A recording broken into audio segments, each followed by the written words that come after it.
Hey everyone, and welcome back to the channel. Following on from that last video, we're going to take a look at finishing off the radiator, the guard, the air intake, the fishtail air intake bits and pieces under the nose, and just try and tidy all of the front of that up. We've got a little bit to do with the oil cooler, and we've got some way to go just to finish off the under tray and all those bits and pieces, plus of course tucking the air horns in. So let's take a look at all of that. I'm Roy Farr, and this is my build of a Gardner Douglas 427 Mark IV.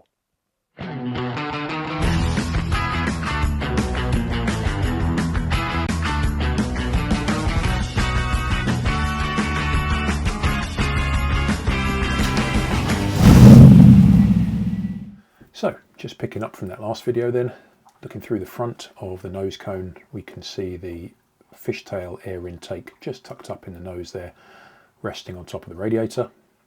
Nice easy access to pull out that foam filter and change that if we need in future.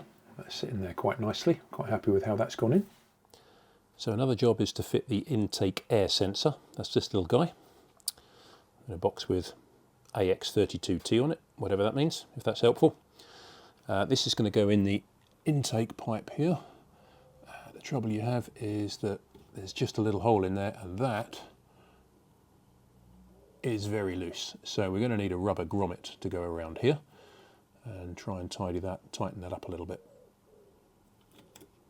So I found a grommet size that I think would work. I'll show you the dimensions of that in a minute. And I've already fitted one, as you can see at the back of the picture, but you really don't want this falling off and getting sucked through your intake, so you need to make sure it's properly seated on both sides. So it's probably easier if you just pop the intake off the tube, off the front of the engine. That way you can get your hands inside, you can pop your hand inside, and with your fingers you can just tease that rubber into place and just make sure it's properly seated on both sides. So this is one of the grommets I used. It's got a 16mm diameter on the inner edge there. That's the size of the hole. And it is about 12.5mm across the centre, which means it's perfect for that air intake sensor. That fits quite nicely. So if you can get hold of one of those, that sort of size, then that'll be ideal. So I actually ended up taking off the whole intake manifold again. So probably should have done this before I wrapped it all in this this gold sleeve and fitted it. As it was, the hole in the intake here was ever so slightly too small to take the grommet and this intake air temperature sensor, and the reality is if you keep trying to fit it, the grommet's just going to stretch and then could eventually degrade over time. But just fitting the sensor on its own clearly was too loose, and now if we look at where we've got to, this is nice and firm. In essence, all I've had to do for this grommet to work is I just had to file out this hole a little bit to get it up to about 14mm in size, and it turned out that was enough, so sorted. Right, so here is the housing from the top of that oil filter. On the back there is a metal gasket which I will remove. It's got a right angle on the top right hand corner, so towards the bell housing and clutch. So I'll take that off, and then just to show what we've got several parts here on the oil filter housing that comes with the oil cooler. So this is how it sits on the side of the engine. I've already fitted the engine oil temperature sensor, exactly the same as the coolant sensor that goes on the other side of the car. So I've just fitted that. It's got a little Doughty washer in there with a little rubber O-ring, but I've added a little bit of gasket sealant on there as well. 17mm socket just to tighten that up. You get a couple of O-rings in the packet. There's a small recess in here, and there's a bracket like a spacer here as well. The spacer can fit either way by the looks of things. One way up you get a little bit more lift there. I guess seeing as this is sitting this way, if you need a bit more clearance you could fit it this way with a bit more lip. It doesn't seem to make any difference really in terms of sealing, so I'm not sure which way around it will go, but I'll give it a bit of trial and error and see. Interestingly on this one, if I do fit it the right way around, it actually seems slightly offset, as if there's a slight gap on one edge. So I'm going to try it around this way and assume this is the right way. It actually seems like a slightly better fit with a little lip like that. And then we've got a couple of bolts here, a couple of long bolts. There's a couple of different lengths. So I'm going to go with the longer ones for now, on the assumption that you need these because of the bracket. I've added a spring washer and a regular washer on here Not sure that's strictly necessary, but that'll probably help me from over tightening them too much. So we'll get a couple of those through there, just get that through the back there, and then with that in place I just need to pop this gasket on from here. There we go, gasket fitted, spacer fitted, slight angle to lift it up, and then we've got 2 connections for hoses. I need to take that cap off there. 2 connections for hoses into the oil cooler and the return. Okay, and that's where the old housing came from, just above the oil filter. And that's where this is going to go. So there's that oil filter adapter ready for the oil cooler hoses, fitted in place of the original one. And of course you can see the sensor on top there with the spade connector, and then the black threaded connectors there for the hoses. And here are the hoses, big beasties. Got to run those from the filter all the way around the engine bay, through by the radiator, out to the front for the new oil cooler. Looks like we've got a couple of angled connectors for the oil cooler itself. We've got one angled connector on that end and a straight one on here, so let's see how they fit.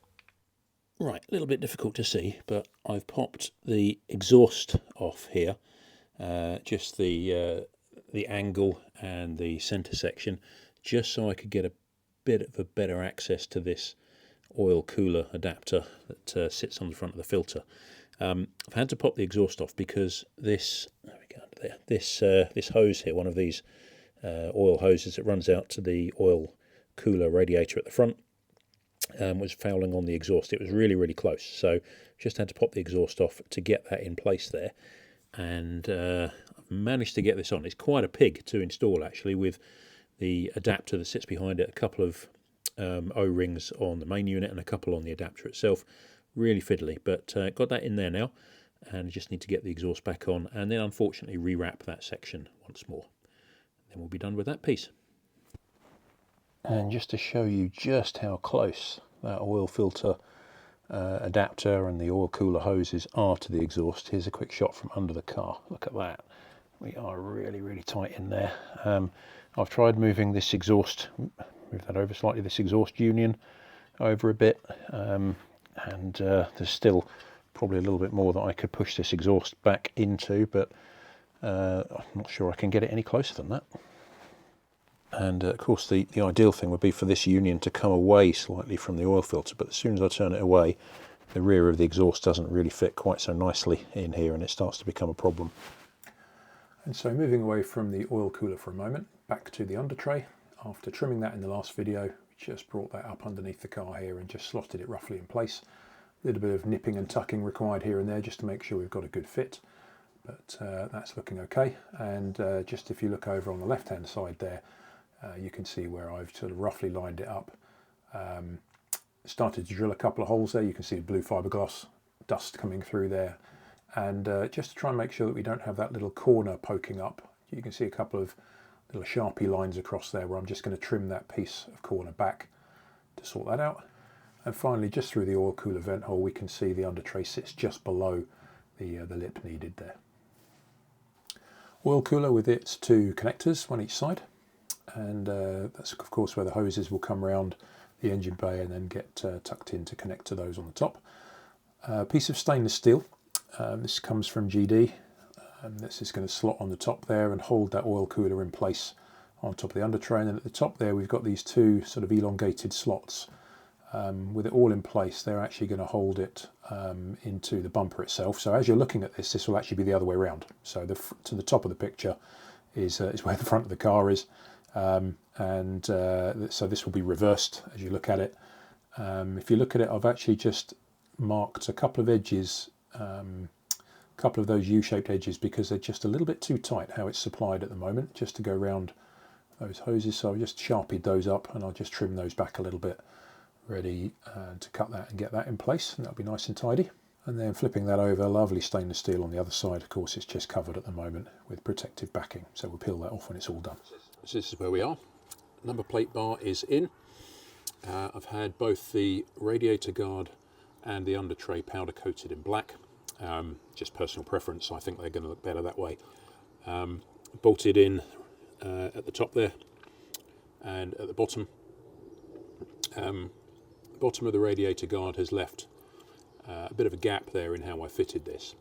Now, a few guys on the forum have said that over time the gap here does tend to pick up a little bit of gravel, things that get thrown up and caught in the on the under tray here. So I think what I'm going to do is I'm probably going to cover that with a piece of neoprene and see whether or not I can close that gap up and try and make that look a little bit tidier. And then I've got 4 holes in here just ready for the oil cooler to go in, and then that will sit with a couple of bolts just holding it in place there. Oil cooler hoses just tucked out of the way for the moment. Let's crack on.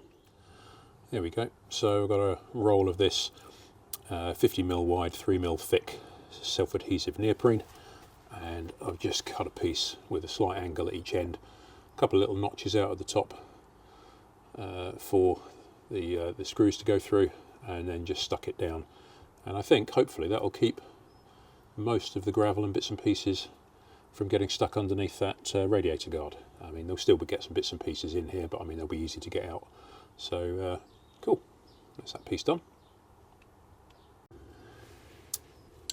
So just to make the oil cooler a little bit easier to fit, I've just drilled out the 4 holes there to 7mm and popped in some 5mm riv nuts, and that'll just save me having to reach underneath and try and put bolts in underneath the under tray whilst it's already fitted. And there's the oil cooler popped in. A couple of bolts around the back holding the plate in the top. A couple of M5 bolts down through those riv nuts into the under tray on both sides. And there'll be a couple of M5 bolts just to go through here and bolt up underneath that stainless steel plate there, or chromed plate. But I'm going to leave those off for the moment. I've just checked that they all line up and that's okay, but I'll leave them off because when I take this tape off, then the PPF guys can get all around there and just cover and protect that piece. And finally, there's the oil cooler pipes connected up. Just need to do a little bit to keep those pipes tidy around the edge of the car there as they go around by the radiator at the back there. Maybe a bit of rubber around there or something to hold them into place, but that's a job for another day. On the driver's side, on the right hand side of the engine bay, this is where the radiator bracket goes. It stops here. You've got 2 bolts each side. I've actually only fitted 1 bolt for the time being and left the other one out. Now this is in place, we can see where the air horns are going to sit, and the bracket for those just sits underneath these 2 bolts. And I'll just show you how that's made up in a second, how that will fit when we slot that in. So this is the air horns with a couple of pieces of the plastic tube just cut down, simply slotted on there, and it actually helps a little bit if you heat up the tube here just to get it over these lugs onto the Y piece, onto the splitter. So we got a little piece of tube, Mrs. F's trusty hairdryer, and we just need to heat this up and just get that on there. So let's just do that.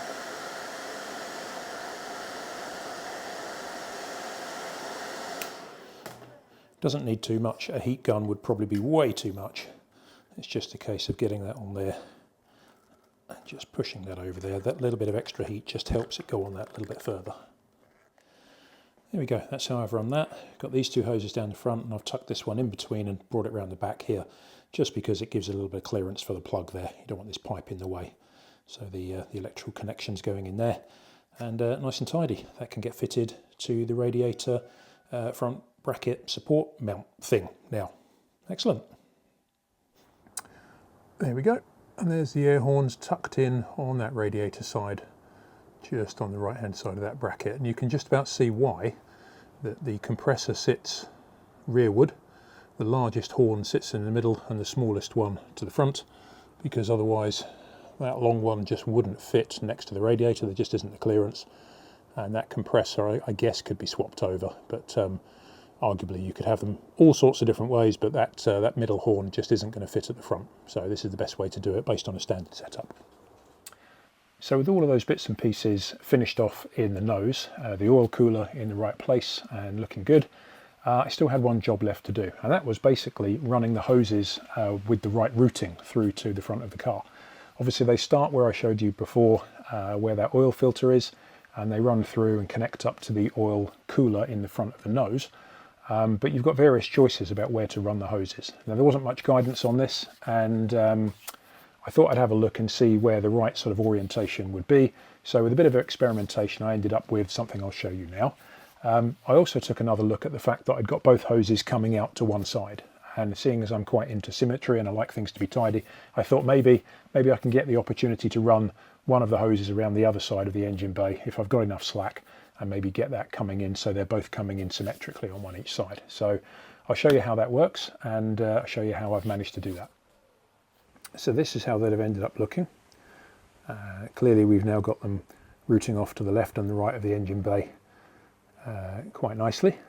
So just to show you where they run, I'm just going to sit on the near side of the car here, the passenger side, and you can just see the first of the hoses from the near side left hand side of the car. I've just got it coming in here, and it's going around the back of this triangulated frame section, this A-frame piece, and you can see it coming around the back of the other side there and then dropping down. I'll just show you over the top. So just below the expansion tank we've got these couple of heater hoses, and just a bit further down you can see the top of that A-frame on the chassis. So I've just taken a P-clip, I've drilled it's a 6mm hole there, and I've put an M4 riv nut in, and just got a P-clip holding that nice and tight there. So that's the first mounting point for that one. And then if we just follow that one back, you can see that it clears the alternator there. There's plenty of gap in there either side. There we go, and hopefully you can make out the other P-clip just at the bottom there. So underneath the alternator you've got another A-frame part of the chassis on the underside there, and I've just put a P-clip on top of that. So just with those two P-clips I've managed to keep it tidy and out of the way of the alternator, the front belt, and any of the suspension components. So then just underneath the car we can see that the hose is actually just slightly higher than the lowest part of the oil filter, so that's not going to catch anything on the ground. Certainly higher than where the sump, the bottom of the sump sits. And hopefully here on the off side or the driver's side, if you look underneath the air horns there, you can just about make out that hose coming in from the side of the radiator. Again, across that A-frame chassis rail. I've just used the foremost one this time, it's just slightly easier to get to. One P-clip in there, and that keeps the hose the inside or inboard side of all of the suspension components and all of the wishbones on the other side of that block. And then as we follow that round, you can see it actually underneath there. And just to show you where the rest of that hose runs, so from that chassis A-frame, just inboard of the suspension there on the right hand side, it runs down onto the lower chassis A-frame, and you can just about make out in the corner there, it's just in front of the main belt. And this time I put a P-clip just on the vertical surface of the back of that A-frame there, and that keeps that tucked away nicely in front of the belt. Won't get in the way of the steering rack, shouldn't foul anything else, and should keep it nice and tidy. So that's the end of another video. Managed to get the radiator and all those other good bits and pieces ticked off the list. Really happy with that. Next time I'm going to be coming back to the body, and as what turns out to be the 13th video of work on the body, it was actually unlucky for some. So I had 3 jobs to do. One went okay, the second one so-so, and the third one was an unmitigated freaking disaster. I'm still kicking myself for what I did wrong with that. Anyway, this isn't supposed to be a channel about how you build a car spotless end to end with no problems. This is my personal journey, and eventually when my son inherits this car, when I depart this good earth, it will be for him to have a look at as well and have a laugh. So I'll show you what happened in the next video, and I'll show you exactly everything that went wrong and then exactly what I did to try and solve the problem. So that's all to come in the next video. Don't forget to like and subscribe. Until next time, thanks for watching.